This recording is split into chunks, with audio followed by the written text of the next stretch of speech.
अल्मोड़ा में लगाया गया निशुल्क स्वास्थ्य शिविर। एक ही छत के नीचे हृदय, दांत, नेत्र और लिवर विशेषज्ञों ने जांच कर दवाइयां बांटी।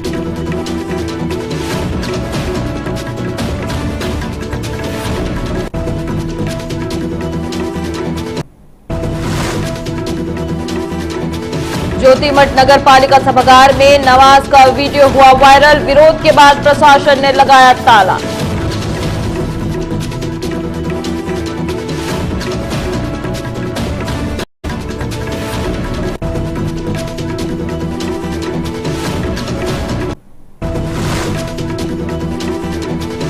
दो 2026-27 बजट के लिए पुष्कर सिंह धामी ने कुमाऊं गढ़वाल में किया जनसंवाद। पौड़ी में लोगों से मांगा सुझाव।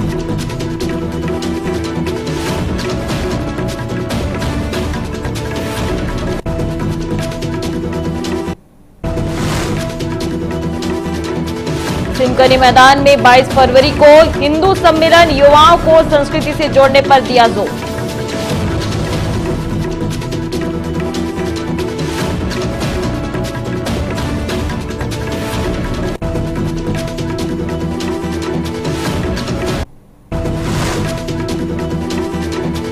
देहरादून में राज्यपाल गुरमीत सिंह ने एआई की बढ़ती भूमिका पर दिया जोर। दिल्ली फेस्टिवल का किया जिक्र।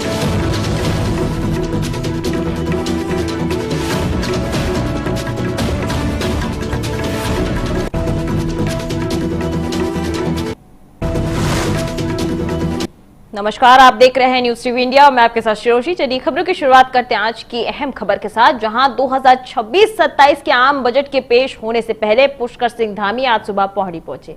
बता दें, राशि मैदान में उनका हेलीकॉप्टर उतरा, जहां पार्टी कार्यकर्ताओं और स्थानीय लोगों ने उनका भव्य स्वागत किया। इधर मुख्यमंत्री ने बजट पेश होने से पहले आयोजित संवाद कार्यक्रम में विभिन्न क्षेत्रों के स्टॉक होल्डरों से बातचीत की। इस दौरान उन्होंने प्रदेश के विकास, युवाओं, महिलाओं, किसानों और व्यापारियों से जुड़े मुद्दों पर भी सुझाव लिया और आगामी बजट को जन भावनाओं के अनुरूप बनाने की बात कही। इसके बाद सीएम धामी रुद्रप्रयाग पहुंचे, जहां ग्राम वीरो देवल में आयोजित मां चंडरिका धार्मिक उत्सव में शामिल हुए। इस अवसर पर उन्होंने प्रदेश की समृद्ध सांस्कृतिक विरासत और सनातन परंपराओं के संरक्षण के प्रति अपनी प्रतिबद्धता दोहराई। उन्होंने कहा कि उनके नेतृत्व में प्रदेश की संस्कृति को नई पहचान मिल रही है और सरकार सनातन मूल्यों एवं परंपराओं के संरक्षण के लिए लगातार कार्य कर रही है। इधर स्थानीय लोगों ने भी इस अवसर पर मुख्यमंत्री का स्वागत करते हुए विकास और सांस्कृतिक संरक्षण के प्रयासों की तारीफ की।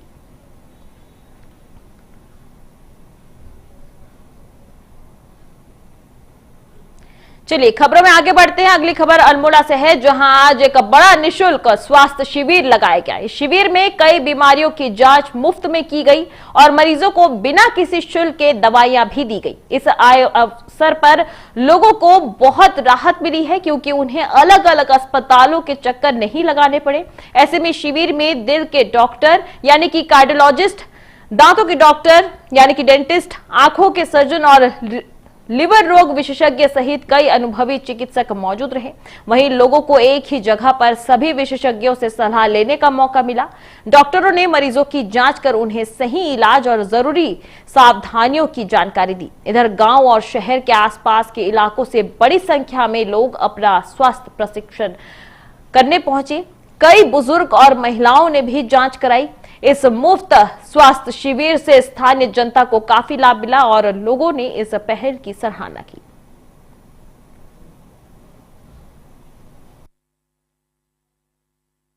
देखिए, जिस तरीके से आज मेडिकल सेवाएं इतनी महंगी हो गई हैं, उसको देखते हुए व्यापार मंडल ने आज स्वास्थ्य शिविर लगाया है, निःशुल्क स्वास्थ्य शिविर लगाया है, जिसमें चाहे हमारे हड्डी हो गई, आंखें हो गई और लीवर की समस्याओं को लेकर और हृदय की समस्याओं को लेकर यहाँ पर जांच हो रही है और निःशुल्क जांच हो रही है और निःशुल्क यहाँ पर दवाइयों का वितरण किया जा रहा है। और इसी तरीके से लगातार व्यापार मंडल आयोजन जनता और व्यापारियों के लिए करता है और करता रहेगा। अभी इसके बाद हम एक होली मिलन कार्यक्रम भी कर रहे हैं और एक जिला सम्मेलन व्यापारी को भी आयोजित किया जा रहा है। व्यापार मंडल के तत्वाधान में प्रांतीय उद्योग प्रतिनिधि मंडल के द्वारा जिले के टीम के द्वारा प्रदेश नेतृत्व के आह्वान पर ये एक शिविर लगाया गया है, जिसमें कि बाहर के जो डॉक्टर्स हैं यहाँ पर आए हुए हैं और नेत्रों का परीक्षण, हृदय रोगी और अन्य प्रकार के जितने भी यहाँ पर कार्डियोलॉजिस्ट हो गए जो है सब यहाँ पर आए हुए हैं, जो निःशुल्क तरीके से यहाँ पर हम लोग उनका उपचार के लिए यहाँ पर चर्चा चल रही है, दवाइयाँ उनको निःशुल्क मिल रही है। और ये जो प्रयास है, ये प्रयास हम लोगों ने शुरू किया है। आने वाले समय में समाज के लिए हम इस प्रयास को और भी जारी रखेंगे। आने वाले समय में हम लोग इसको अन्य क्षेत्रों में भी जिले के लागू करेंगे। आज व्यापार मंडल के तत्वावधान में प्रथम बार हमारा पहला प्रयास रहा है कि हमने हल्द्वानी से सेंट्रल हमारे उजाला सेंट्रल हॉस्पिटल से कुछ डॉक्टर्स यहाँ पर बुलाए हैं जो यहाँ पर निःशुल्क अपने जरूरतमंदों की जांच कर रहे हैं। और हमारा प्रयास है कि भविष्य में ये शिविर निःशुल्क अपनी जनमानस को, गरीब लोगों को सुविधा देने के लिए ग्रामीण क्षेत्रों में भी आयोजित किए जाएंगे व्यापार मंडल के तत्वावधान। खबरों में आगे बढ़ते हैं। जोशीमठ नगर पालिका परिषद के सभागार में नमाज पढ़ने का एक वीडियो सोशल मीडिया पर वायरल होने के बाद गुरुवार को विवाद हो गया। बता दें, वीडियो सामने आते ही कई स्थानीय लोग और हिंदू संगठन नाराज हो गए। वे पालिका कार्यालय पहुंचे और विरोध जताया। उन्होंने पालिका अध्यक्ष की भूमिका पर भी सवाल उठाए। इधर जानकारी के अनुसार मुस्लिम समुदाय के कुछ लोगों ने रमजान के दौरान सभागार में नमाज पढ़ने की अनुमति मांगी थी। पालिका अध्यक्ष ने मौखिक रूप से उनकी सहमति दे दी थी। इसके बाद बड़ी संख्या में लोग वहां नमाज अदा करने पहुंचे। इस दौरान किसी युवक ने वीडियो बनाकर इंटरनेट पर डाल दिया, जिससे मामला बढ़ गया। वहीं विरोध बढ़ने पर पुलिस और प्रशासन मौके पर पहुंचे। इधर प्रदर्शनकारियों ने एसडीएम चंद्रशेखर से मिलकर आपत्ति जताई। उनका कहना था कि सरकारी भवन में नमाज की अनुमति नहीं दी जानी चाहिए। वहीं स्थिति को शांत करने के लिए प्रशासन ने तुरंत सभागार में नमाज पर रोक लगा दी और भवन को बंद कर ताला लगा दिया।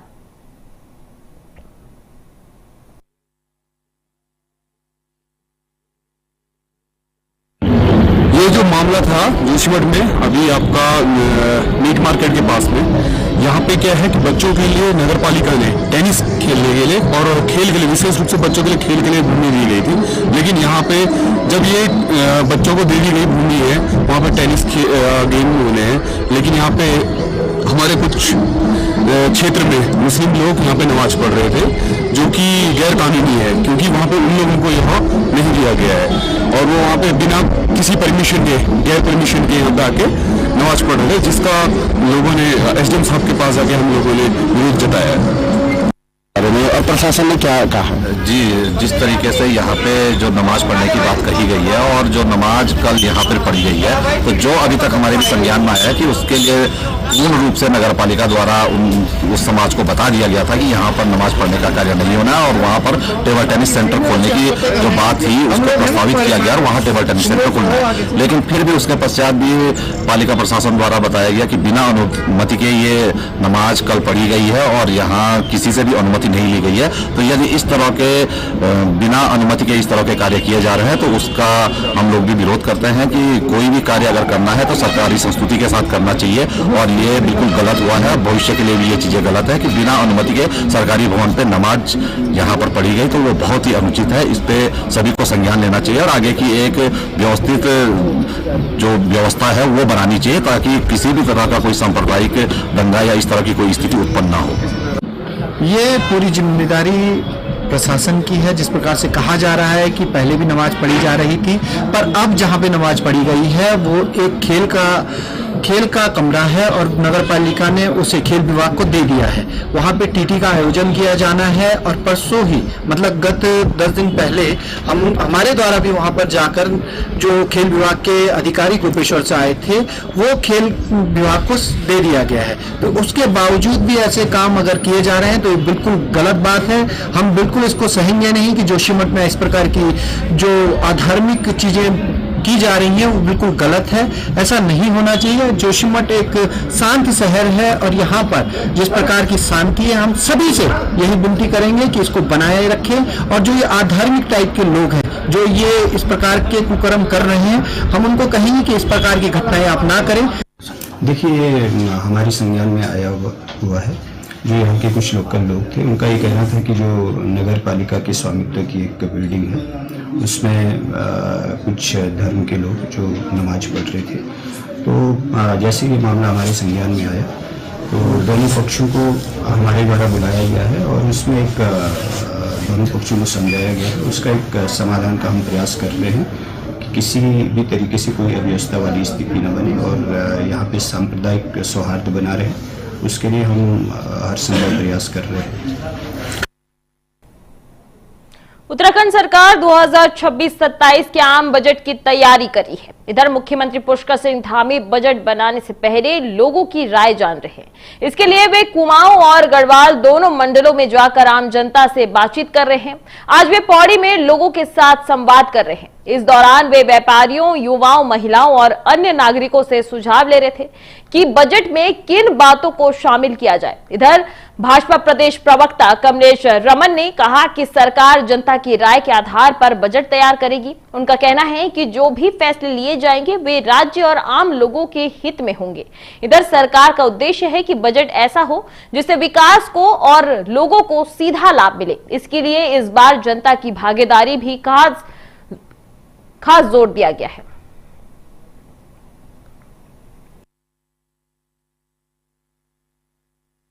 बिल्कुल, देखिए सरकार जनहित के मुद्दों पर बात करती है और जब हमारा बजट सत्र होता है तो संवाद करके हमारा बजट कैसा होना चाहिए उत्तराखंड के लिहाज से, इन सारी चीजों पर चर्चा करने का काम माननीय मुख्यमंत्री जी कर रहे हैं और लगातार जनता के बीच में बने हुए हैं और जनता से ही संवाद करके पूछ रहे हैं कि हमारे उत्तराखंड का बजट कैसा होना चाहिए, महिलाओं के रूप में, युवाओं के लिए या हमारे किसानी के लिए या तमाम जितने भी हमारे इस क्षेत्र में पूरे प्रदेश के अंदर जो विकास कार्य चल रहे हैं उसमें और बेहतर हम क्या कर सकते हैं। इस बजट में हम महिलाओं के लिए, युवाओं के लिए, किसानों के लिए, दलितों के लिए, पिछड़ों के लिए या पूरे प्रदेश के लिए या जो हमारी जो यात्रा अब चल रही है उसके लिए हमारा बजट कैसा होना चाहिए और बेहतर से बेहतर बजट देकर के जनहित में इसको लगना चाहिए और लोगों को प्रत्येक जो जनमानस अंतिम छोर तक बैठा है, भारतीय जनता पार्टी की सरकार का जो संकल्प है अंत्योदय की भावना से सबका विकास होना चाहिए और जो अंतिम छोर में बैठा है उस तक भी हमारी योजनाओं का लाभ पहुंचना चाहिए और ये बजट उन तक भी जाना चाहिए। चलिए रुक करते अगली खबर की ओर। नगर के सिमकनी मैदान में 22 फरवरी को होने वाले हिंदू सम्मेलन की तैयारियां तेजी से चल रही है। बता दें, इस कार्यक्रम को सफल बनाने के लिए आयोजकों ने एक बड़ी तैयारी की बैठक की है। बैठक में आयोजन समिति के सदस्यों ने बताया कि सम्मेलन का मुख्य उद्देश्य समाज के लोगों को एक मंच पर लाना है ताकि सामाजिक, सांस्कृतिक और विचारों से जुड़े मुद्दों पर खुलकर बातचीत हो सके। इधर आयोजक नगर और आसपास के इलाकों में लोगों से मिलकर उन्हें सम्मेलन में आने के लिए आमंत्रित कर रहे हैं।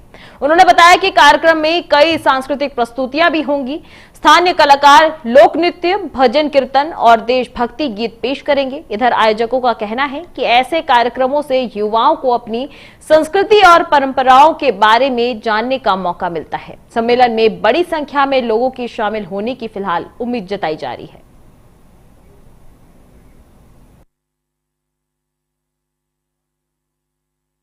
प्रत्येक क्षेत्र में जाकर हम तैयारी कर रहे हैं, लोगों को सूचना देने का काम कर रहे हैं ताकि ये दिव्य और भव्य कार्यक्रम हो।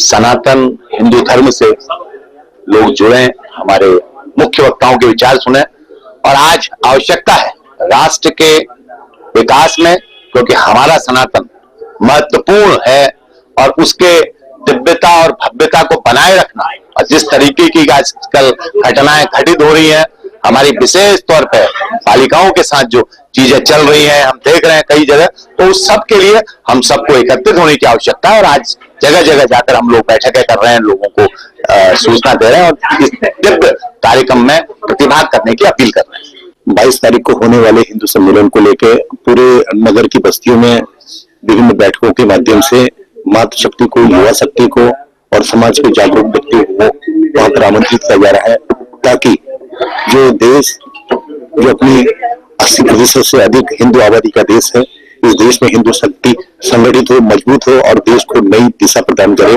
ऐसे विचार के साथ में यह विशाल हिंदू सम्मेलन सिमकनी के मैदान में 22 फरवरी को आयोजित किया जा रहा है। चलिए बढ़ते हैं अगली खबर की ओर। देहरादून में लोक भवन में आयोजित एक प्रेस कॉन्फ्रेंस में गुरमीत सिंह ने कहा कि उन्हें बहुत खुशी है कि सभी लोग एक परिवार की तरह एक साथ जुड़े हैं। उन्होंने कहा कि आज के समय में आर्टिफिशियल इंटेलिजेंस यानी कि एआई हर जगह मौजूद है। अगर हम ध्यान से देखें तो पर्दे के पीछे भी एआई काम कर रहा है और कई व्यवस्थाओं में इसकी भूमिका दिखाई देती है। राज्यपाल ने बताया कि देश की राजधानी दिल्ली में इन दिनों एआई से जुड़ा एक बड़ा फेस्टिवल आयोजित हो रहा है, जो कि एआई समिट की बात कर रहे थे। उन्होंने कहा कि यह तकनीक 21वीं सदी को नई दिशा दे रही है और साल 2047 तक भारत के विकास में अहम भूमिका निभाएगी। उन्होंने लोगों से अपील की कि वे नई तकनीकों को समझें और अपनाएं ताकि राज्य और देश आगे बढ़ सके। आज अत्यंत प्रसन्नता हो रही है कि एक परिवार की तरह हम सब इकट्ठे हुए हैं। मैं सबसे पहले सभी मीडिया बंधुओं को इस कर्टन रेजर कार्यक्रम में स्वागत करता हूं। और देखिए, ये दो शब्द हैं, कर्टन और रेजर। अगर आप बारीकी से देखेंगे तो इसके अंदर में कर्टन में भी एआई है और रेजर में भी एआई है। दिल्ली में, भारत की राजधानी में इस वक्त में एआई का उत्सव हो रहा है, जो 21st सेंचुरी और 2047 को डिफाइन करने वाला है। और ये जो वसंत उत्सव है, ये सदा ही हमको एक प्रसन्नता और एक खुशहाली और एक समृद्धि का रुख दिखाया है। और ये मुझे ऐसा लगता है कि इस पल जब पूरा परिवार इकट्ठा बैठा हुआ है और आपके अंदर में वो ताकत है, वो संदेश की, वो मैसेज की, जो सबसे अलग है। चलिए रुक करते अगली खबर की ओर। डोईवाला के भानियावाला क्षेत्र में 10 फरवरी को एक विवाहित की संदिग्ध मौत का मामला फिर से चर्चा में है। बता दें, मृतका की परिवार ने आरोप लगाया है कि नामजद आरोपी उन्हें लगातार जान से मारने की धमकी दे रहा था। जानकारी के मुताबिक नजीबाबाद की रहने वाली सानिया की शादी 27 जनवरी 2024 को भानियावाला निवासी बिलाल से हुई थी। सानिया के भाई सलमान का कहना है कि शादी के बाद से ही ससुराल वाले कम दहेज की बात कहकर उसे परेशान करते थे। परिवार का आरोप है कि 20 लाख रुपए की मांग की जा रही थी। मांग पूरी ना होने पर 10 फरवरी को सानिया की हत्या कर दी गई। वहीं पुलिस ने इस मामले में पति साहिल 5 लोगों को हिरासत में लिया है। पति को गिरफ्तार कर जेल भेज दिया गया है। वहीं परिवार का कहना है कि बाकी आरोपियों की भी जल्द गिरफ्तारी की जाएगी। इधर मामले की जांच सीओ नीरज सेमवाल कर रहे हैं और उन्होंने कहा कि जांच अभी फिलहाल जारी है।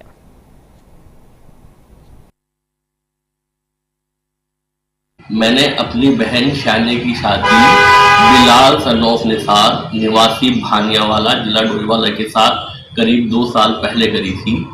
मेरी बहन के ससुराल वालों ने, जिसमें उसका पति बिलाल, उसकी सास सलमा, उसका जेठ इमरान, उसका ससुर निसार अहमद और उसकी एक नंद नसरीन ने शादी के फौरन बाद से ही उसको दहेज में 20 लाख रुपए लाने की डिमांड शुरू कर दी थी और 20 लाख रुपए ना लाने पर जान से मारने की धमकी देते थे। 5 फरवरी 2026 को मेरे चचा मतलूब अपने किसी काम से भानियावाले गए थे, तो वो मेरी बहन शानिया की ससुराल भी शानिया से मिलने चले गए। वहां शानिया ने मेरे चचा मतलूब को बताया कि मेरे घर वालों से कह देना कि मेरे ससुराल वालों की 20 लाख रुपए की डिमांड पूरी कर दें। डोईवाला थाना में जो मुकदमा पंजीकृत हुआ था, मुकदमा अपराध संख्या 40/26, इसके तहत जो दहेज हत्या का मामला अंडर सेक्शन 82 दर्ज हुआ है और इसमें जो पीड़िता है, जो मृतका है, उसके पति सहित 4 अन्य लोग इसमें नामजद हैं, जिसमें उसका जो पति है बिलाल, उसको फिलहाल अरेस्ट करके जेल भेज दिया गया है। बाकियों के विषय में और आगे इसके विषय में विवेचना, इन्वेस्टिगेशन। चलिए बढ़ते अगली खबर की ओर। उत्तराखंड हाईकोर्ट में नेलांग वैली के लोगों की जमीन से जुड़ा मामले पर सुनवाई हुई। बता दें, गांव के लोगों ने याचिका दायर कर कहा कि वे कई सालों से अपनी ही जमीन का इस्तेमाल नहीं कर पा रहे। इधर कोर्ट ने सुनवाई के दौरान सवाल उठाया कि जब जमीन ना तो अधिग्रहण हुआ और ना ही इस पर कोई सुनवाई या फिर कानूनी प्रक्रिया पूरी की गई, तो 1962 के सेना जमीन पर अब तक कब्जा कैसे रखा गया। ग्रामीणों का कहना है कि यह केवल जमीन का मुद्दा नहीं बल्कि उनके संवैधानिक अधिकारों का मामला है। उन्होंने कहा कि संविधान के अनुच्छेद 301 के तहत संपत्ति का अधिकार सुरक्षित है। इधर कोर्ट ने केंद्र सरकार और संबंधित अधिकारियों को जवाब देने के लिए 8 सप्ताह का समय दिया है। इधर याचिकाकर्ताओं ने मांग की है कि या तो कानून के अनुसार जमीन का अधिग्रहण कर उचित मुआवजा दिया जाए या फिर जमीन वापस की जाए। उन्होंने ये भी कहा कि नेलांग वैली में जाड़ू घाटी की तरफ एक विरासत सीमावर्ती गांव बसाया जाएगा ताकि स्थानीय लोगों को उसका हक मिल सके।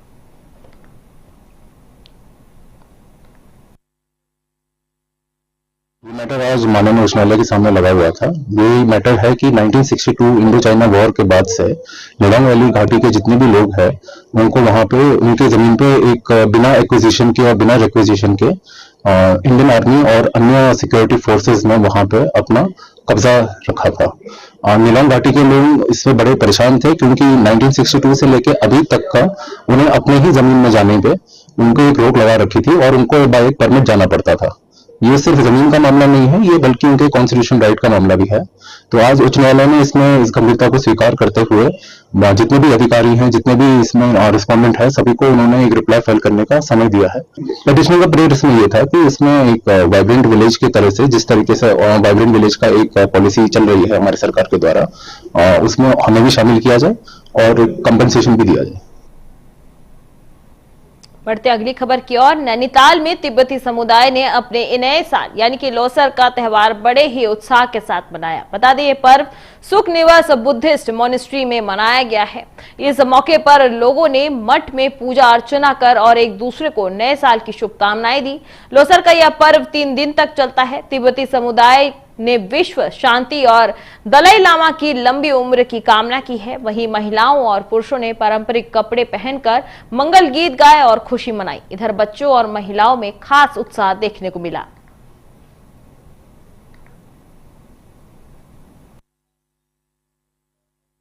हम यहाँ पे आज तिब्बतन न्यू ईयर मनाया जा रहा है और तिब्बतन न्यू ईयर को लोसर बोलते हैं। हम यहाँ पे आज सभी तिब्बती समुदाय एकत्रित होकर लोसर मना रहे हैं और 18 तारीख को ये शुरू हुआ था। 18 3 दिन का आयोजन होता है यूजुअली। तो 18, 19, 20th आज 20th है तो 3rd डे है। फर्स्ट डे में हम लोग ज्यादातर अपने घरों में मनाते हैं और गोम्पा जो हमारा मोनेस्ट्री है वहां पे एकत्रित होते हैं, पूजा करते हैं। और सेकंड डे यूजुअली हम लोग अपने रिश्तेदारों के यहाँ और फ्रेंड्स के यहाँ जाके लोसर की बधाई देते हैं। और 3rd डे हम लोग सभी जनता भी एकत्रित होकर तिब्बतन न्यू ईयर गोम्पा में मनाते हैं और सभी यहाँ पे एकत्रित होके एक साथ न्यू ईयर का सेलिब्रेशन करते हैं, लोसर का सेलिब्रेशन करते हैं। तो बहुत उत्साह है।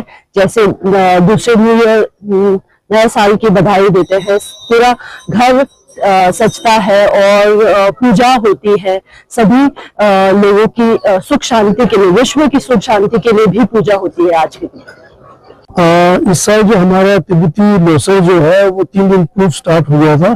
तो आज तीसरे दिन जो है हम सामूहिक पूजा करते हैं मठ में सभी एकत्रित होकर। यहाँ पर जो पूजा होता है वो खास तौर पे पूरी विश्व शांति के लिए, विश्व में भाईचारा रहे और धर्म के बीच में सद्भावना बढ़े करके इस तरह से हम पूजा पाठ कर, और जो जंग और युद्ध चल रहे होते हैं उसमें एक समापन आ जाए करके। और एक साथ में नगर में जो लोग रहते हैं, नगर की शांति के लिए, नगर में भाईचारा, नगर की उन्नति के लिए भी पूजा किया जाता है।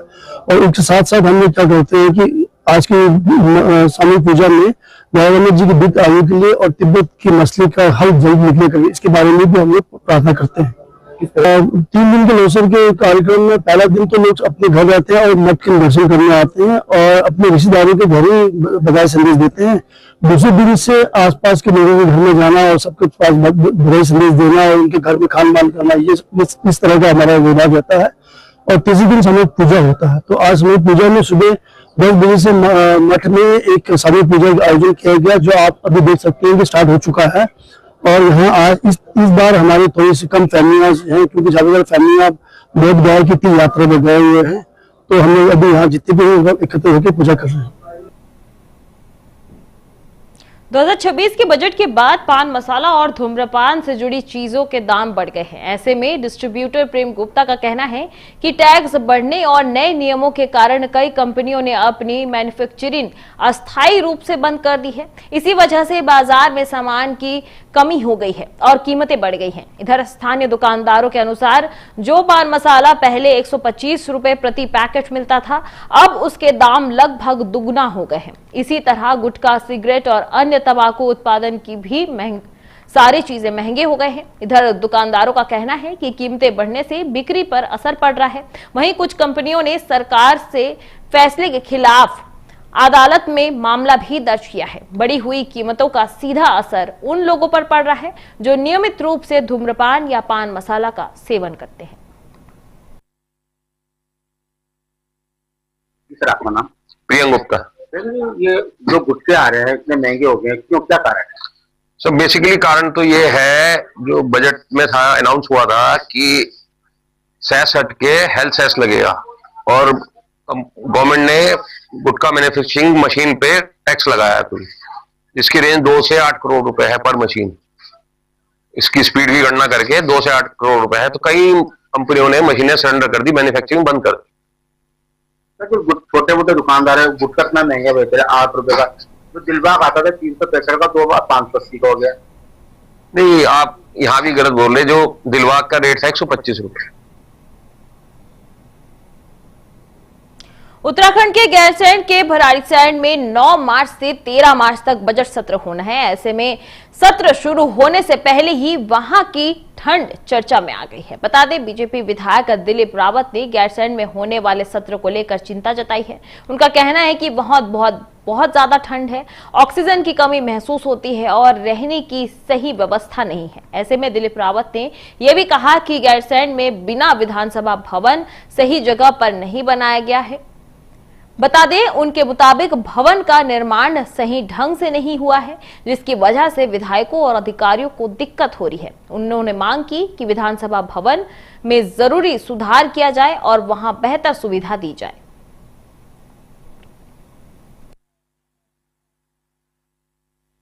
देखिए, मेरा तो स्पष्ट कहना है कि भराड़ीसैंण में जहां पर सिलेक्शन हुआ है उसको बनाने का, चयन हुआ है विधानसभा बनाने का, वास्तव में उस समय वो बुद्धिमत्ता का काम नहीं था।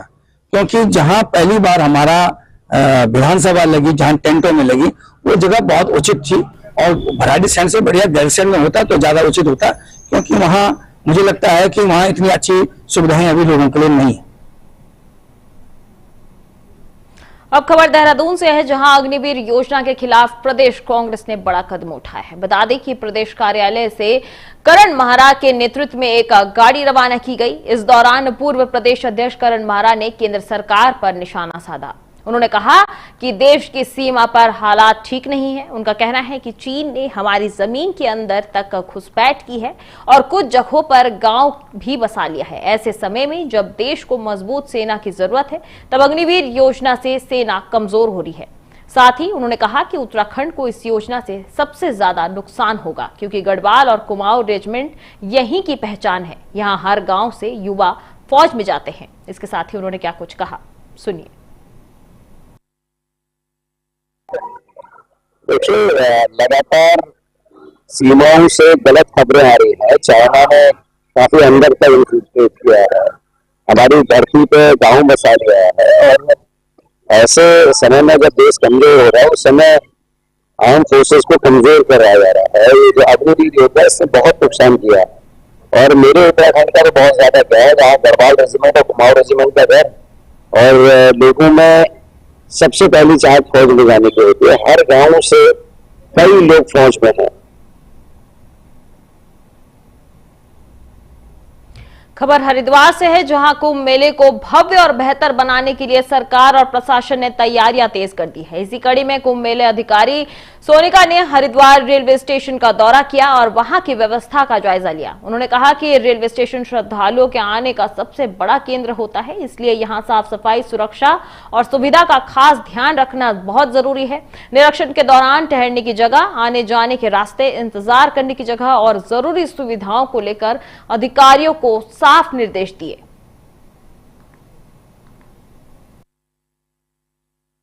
रेलवे स्टेशन एक बहुत इम्पोर्टेंट पार्ट है हमारे कुंभ मेले का, और जितने भी श्रद्धालु आएंगे वो यहीं से आएंगे। तो यहाँ की व्यवस्थाएं देखने के लिए किस तरह से होल्डिंग एरिया बनेगा, किस तरह से एंट्री एग्जिट होगा, किस तरह से श्रद्धालु आएंगे और यहाँ पे क्या व्यवस्थाएं हैं उनको देखने के लिए मैं आज यहाँ पे आई थी, और इसी क्रम में आगे कार्रवाई की जाएगी जो भी ऑब्जर्वेशन होंगे। इसके अलावा रोडी वेलवाला का ब्यूटिफिकेशन का भी काम है, उसको लेकर क्या योजना है? वो यूआईडीबी का एक प्रोजेक्ट है जिसमें कि रोडी वेलवाला की ब्यूटिफिकेशन की चीजें हैं, जिसमें घाट तो है ही अलॉन्ग साइड, उसके साथ उसकी उस एरिया का ब्यूटिफिकेशन, वहाँ जो बेसिक फैसिलिटीज होनी चाहिए उसकी चीजें हैं। तो वो अभी इन प्रोसेस है, उसकी टेंडरिंग प्रक्रिया और जो जियो होने की प्रक्रिया है वो इन प्रोसेस है, और जैसे ही होगा फिर उसका आगे कार्य। अब खबर ऋषिकेश से है, जहां ऑपरेशन स्माइल के तहत पौड़ी पुलिस को बड़ी सफलता मिली है। बता दें, लक्ष्मण झूला क्षेत्र से 3 महीने पहले लापता हुई महिला को पुलिस ने दिल्ली से सकुशल ढूंढ लिया है। महिला के घर वापसी से परिवार में खुशी का माहौल है। इधर पुलिस के अनुसार 19 नवंबर को लक्ष्मण झूला की रहने वाली एक महिला अचानक घर से गायब हो गई थी। परिजनों ने थाने में शिकायत दर्ज कराई थी, जिसके बाद मामले की जांच शुरू कर दी गई थी। इधर एसएसपी के निर्देश पर ऑपरेशन स्माइल टीम को महिला की तलाश में लगाया गया, जिसके बाद आज महिला की लोकेशन दिल्ली के पहाड़गंज इलाके में मिली। सूचना मिलते ही पुलिस टीम तुरंत दिल्ली पहुंची और महिला को सुरक्षित वापस ले आई।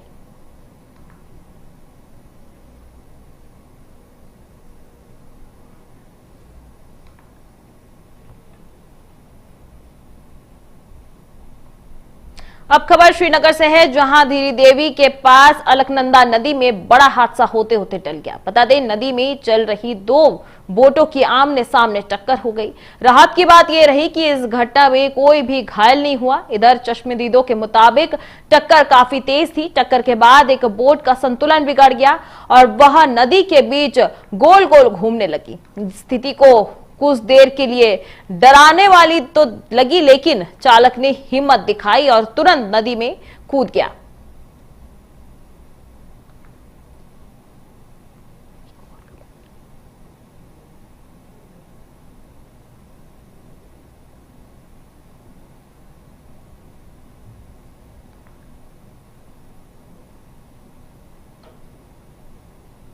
तो फिलहाल मेरे साथ इस बुलेटिन में इतना ही। आगे की देश दुनिया की तमाम खबरों के लिए आप देखते रहिए न्यूज़ टीवी इंडिया। नमस्कार।